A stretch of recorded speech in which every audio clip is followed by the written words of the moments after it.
Hello जय हिंद साथियों। मैं विनोद प्रजापति स्वागत करता हूं आपका अपने यूट्यूब चैनल अवतार स्टडी 7054 पर। आज के सेशन में हम चर्चा करने वाले हैं चाल तथा वेग के बारे में या स्पीड एंड वेलोसिटी के बारे में। जैसा कि आपको मैंने इसके पीछे वाले वीडियो में हमने आपको दूरी और विस्थापन के बारे में अच्छी तरह से समझा दिए थे। उस प्रकार यदि आप उस वीडियो को पूरा देखे होंगे तो वो पूरा टॉपिक आपको समझ में आ गया होगा। तो हम चर्चा करते हैं आज के सेशन पर, जो कि आज का हमारा टॉपिक है चाल तथा वेग या स्पीड एंड वेलोसिटी। तो ध्यान से देखिए दोस्तों, चाल तथा वेग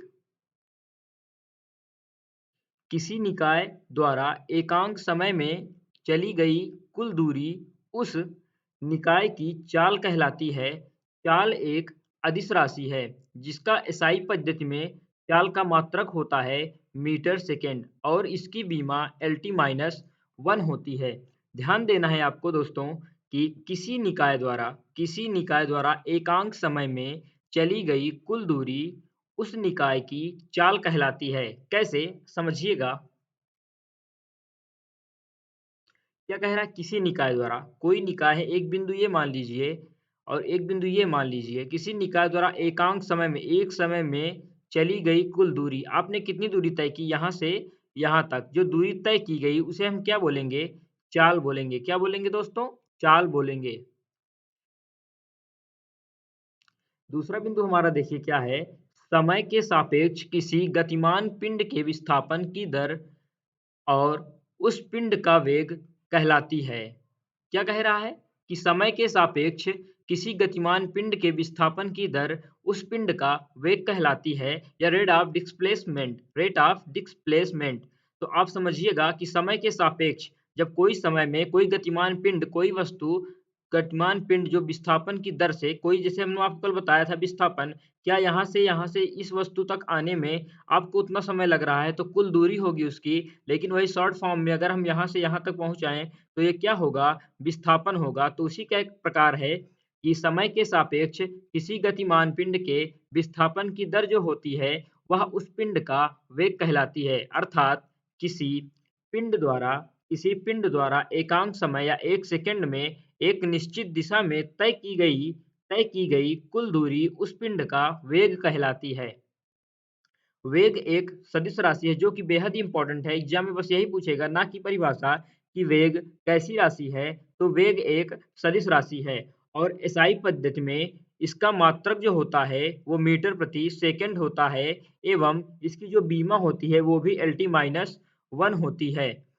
एलटी माइनस वन होती है। ध्यान दीजिएगा दोस्तों कि समय के सापेक्ष किसी गतिमान पिंड के विस्थापन की दर उस पिंड का वेग कहलाती है। अर्थात किसी पिंड द्वारा एकांक समय में या एक सेकंड में एक निश्चित दिशा में तय की गई कुल दूरी उस पिंड का वेग कहलाएगी। जो वेग है वह एक सदिश राशि है। एसआई पद्धति के अनुसार इसका भी मात्रक मीटर प्रति सेकंड एवं बीमा एलटी माइनस वन होता है। जो आपको हमने बताया कि जो निकाय की चाल कहलाती है उसकी बीमा और प्लस जो समय के सापेक्ष जो पिंड का वेग होता है उसकी बीमा सेम होती है। ये ध्यान रखना है आपको। देखिए हम नेक्स्ट बिंदु पर अपने चर्चा करते हैं। तो चाल तथा वेग में अंतर क्या है? चाल आप समझ गए, चाल किसे कहते हैं, और वेग भी समझ गए, वेग किसे कहते हैं। तो हम चर्चा करते हैं कि चाल तथा वेग में अंतर क्या है। तो देखिए दोस्तों, चाल, पहले हम चर्चा करते हैं चाल पर।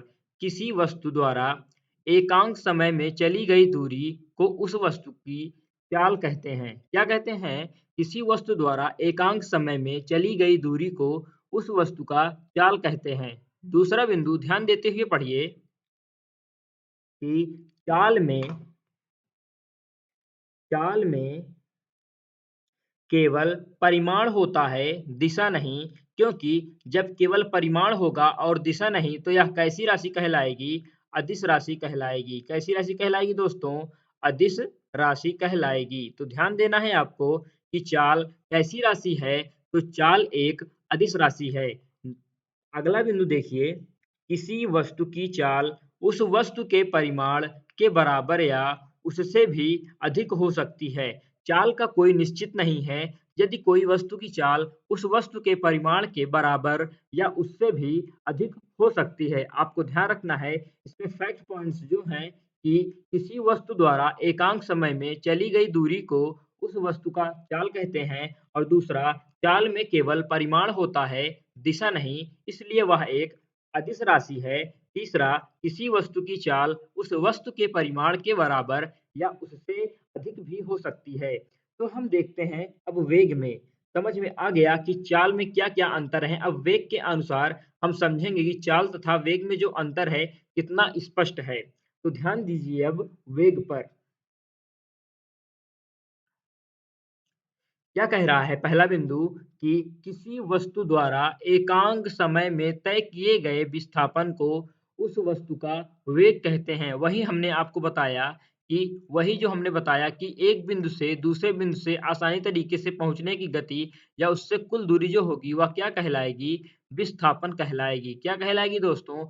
विस्थापन। तो किसी वस्तु द्वारा एकांक समय में तय किए गए विस्थापन को उस वस्तु का वेग कहते हैं।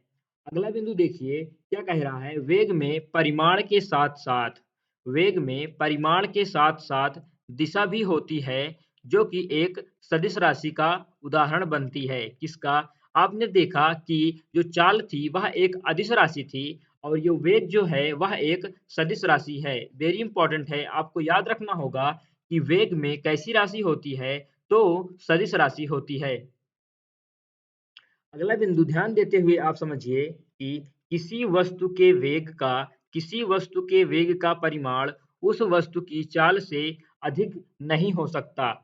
उस वस्तु की चाल से अधिक नहीं हो सकता। कोई भी वस्तु का वेग होगा और उसके परिमाण का तथा उस वस्तु की चाल से अधिक नहीं होगा। और इसमें क्या है कि किसी वस्तु की चाल उस वस्तु के परिमाण के बराबर या उससे अधिक हो सकता है।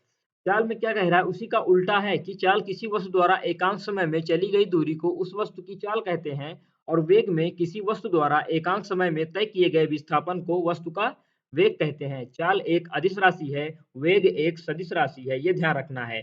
चाल एक अदिश राशि है और वेग एक सदिश राशि है और इसमें उस वस्तु की चाल अधिक नहीं हो सकती और इसमें बराबर या उससे अधिक हो सकती है। अब देखिए अगला बिंदु हमारा जो है वो क्या है? सापेक्ष वेग या रिलेटिव वेलोसिटी। किसे? सापेक्ष वेग। अब हम जानते हैं कि सापेक्ष वेग किसे कहते हैं। ध्यान से देखिएगा दोस्तों। और हाँ, आपको यह वीडियो अच्छा लग रहा हो तो इस वीडियो को आप ज़्यादा से ज़्यादा शेयर कर दीजिए जिससे यह वीडियो जल्दी से जल्दी आपके दोस्तों तक पहुँच जाए और उनको भी कुछ ज्ञान की प्राप्ति हो।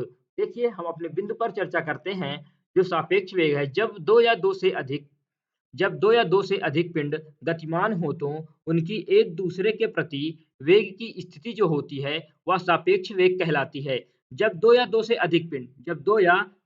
अधिक पिंड गतिमान हो और एक दूसरे के प्रति सापेक्ष हो तो उनके स्थिति की वेग क्या कहलाती है? सापेक्ष वेग कहलाती है। क्या कहलाती है दोस्तों? जब दो या दो से अधिक पिंड गतिमान में हो और उनकी एक दूसरे के प्रति वेग की स्थिति सापेक्ष वेग कहलाएगी। नेक्स्ट बिंदु या नेक्स्ट पॉइंट देखेंगे हम।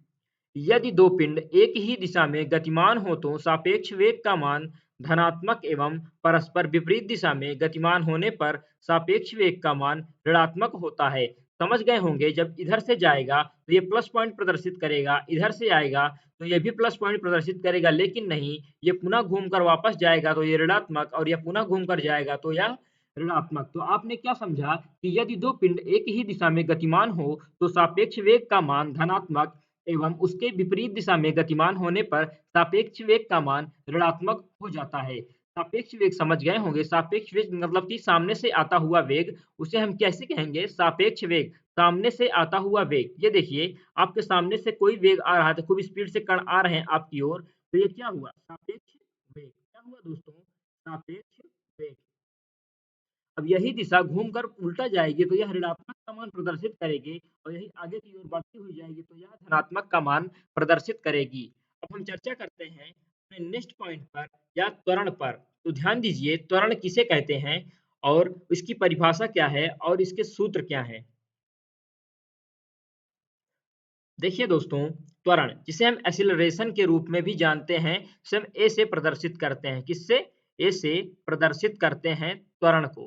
ए से प्रदर्शित करते हैं। ध्यान देना है आप सभी को। देखिए जो बिंदु कह रहा है, क्या कह रहा है कि किसी विशिष्ट समयांतराल में वेग परिवर्तन की दर को हम त्वरण कहते हैं। कोई भी विशिष्ट समयांतराल हो, किसी समय का अंतराल हो, उसके वेग में जब परिवर्तन हो जाए तो वह दर को त्वरण कहते हैं। जैसे समझिए कि आप एक बाइक चला रहे हैं। जैसे आप एक बाइक चला रहे हैं और स्पीड में हैं, 40 की स्पीड में नहीं, 50 की स्पीड में हैं और अचानक आपकी बाइक की स्पीड कम हो जाती है ब्रेक लगाने पर। तो ब्रेक लगाने पर जब उसकी स्पीड तेज से धीमी हुई, तो क्या हुआ? समयांतराल में वेग परिवर्तन। वेग तो अभी एक समान था आपका, 50 की स्पीड में जा रहे थे, तो 50 की स्पीड में ही जा रहे थे।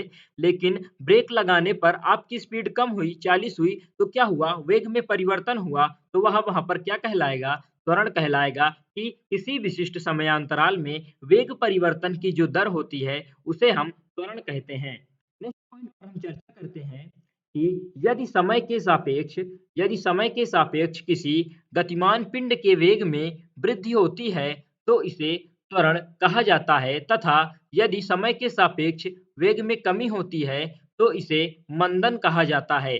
अब आपको समझना होगा, यदि समय के सापेक्ष वेग में कमी होती है तो मंदन मतलब कि रिटार्डेशन मतलब कि धीमी अवस्था जो होती है उसे हम क्या बोलेंगे? मंदन। जब समय के सापेक्ष वेग में कमी होगी तो, और जब परिवर्तन की दर होगी समयांतराल में, तो वह क्या कहलाएगा? त्वरण कहलाएगा। ऑप्शन देखिए क्या है उदाहरण में, जैसे तेज दौड़ती हुई कार के ब्रेक लगाने पर कार की गति धीमी हो जाना।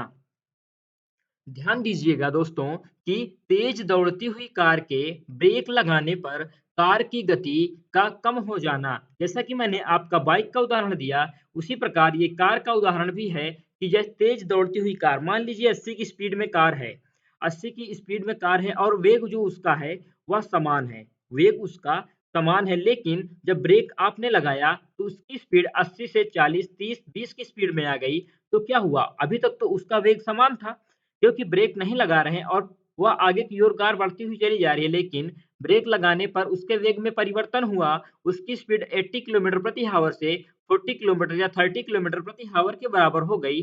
तो क्या हुआ? इसमें वेग परिवर्तन हुआ। तो किसी विशिष्ट समयांतराल में वेग में जो परिवर्तन होगा वह त्वरण कहलाएगा, जो कि बेहद ही इंपॉर्टेंट उदाहरण है। हम इस पर चर्चा करते हैं कि त्वरण एक कैसी राशि है? तो त्वरण एक सदिश राशि है और इसका मात्रक क्या होता है? तो इसका मात्रक जो होता है वह मीटर प्रति सेकंड होता है। क्या होता है दोस्तों? त्वरण एक सदिश राशि है जिसका मात्रक मीटर प्रति सेकंड होता है। समझ में आ चुका होगा आपको कि त्वरण किसे कहते हैं। अब हम आगे चर्चा करते हैं, इसी त्वरण के थोड़ा बारे में जानकारी लेंगे। त्वरण बराबर जो फार्मूला होता है वो क्या होता है? ध्यान दीजिएगा, वेग परिवर्तन बटे समयांतराल, जिसे हम इंग्लिश में बोलते हैं A is equal V minus U upon T. क्या बोलते हैं मित्रों? V minus U upon T. अब इसमें वी किससे प्रदर्शित करते हैं? वी जो होगा वो होगा अंतिम वेग। क्या होगा दोस्तों? वी जो होगा वो होगा अंतिम वेग। वहीं पर जो यू है, यू को हम क्या कहेंगे? प्रारंभिक वेग। प्रारंभिक प्रारंभिक वेग। और जो टी होगा उसे हम बोलेंगे समयांतराल। समयांतराल। और जो ए होगा इसे आप समझ ही रहे हैं कि हम इसे क्या बोलते हैं? त्वरण।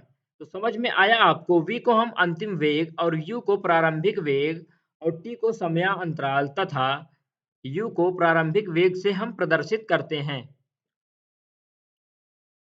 आपको समझ में आ चुका होगा कि त्वरण का जो फार्मूला होता है वेग परिवर्तन। हम ऐसा भी कभी कभी एग्जाम में पूछता है कि वेग परिवर्तन इज इक्वल क्या होता है? तो वही होता है वी माइनस यू, मतलब अंतिम वेग माइनस प्रारंभिक वेग। अंतिम वेग माइनस प्रारंभिक वेग के बराबर जो होता है वह होता है वेग में परिवर्तन। समझ में आया होगा। ए को हम क्या कहते हैं? एक्सेलरेशन। V को क्या कहते हैं? अंतिम वेग, U को क्या बोलते हैं? प्रारंभिक वेग और T को हम क्या बोलते हैं? समयांतराल। तो दोस्तों त्वरण का फार्मूला याद कर लीजिए, इस पे न्यूमेरिकल पूछ लेता है 1 नंबर का कि वेग परिवर्तन बटे समयांतराल पर, और यह फार्मूला भी पूछ लेता है कि त्वरण का सूत्र या फार्मूला क्या होता है, तो वेग परिवर्तन बटे समयांतराल इसका फार्मूला होता है। आपको समझ में आ चुका होगा कि त्वरण किसे कहते हैं और त्वरण के उदाहरण कौन से हैं और त्वरण का फार्मूला क्या है। देखिए मित्रों, मैंने आपको कल बताया था, थोड़ा आईपीएसी नेम बताया था, आईपीएसी नेम के बारे में चर्चा की थी। जो हमने आपको बताया था एथेन, मीथेन, प्रोपेन, बताया नहीं था? देखिए क्या बताया था, मीथेन।